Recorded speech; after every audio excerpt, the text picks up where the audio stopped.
Tog'a, Labbay qizim. meni katta bo'lganimda turmushga bermanglar. Nima?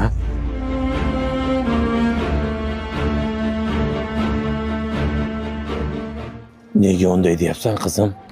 Katta bo'lib turmushga chiqarkansan. U insonni xizmatini eshakdek qilarkansan. Lekin kasal bo'lib qolsang, seni yo'qotish payiga tusharkan. Voy jonim qizim.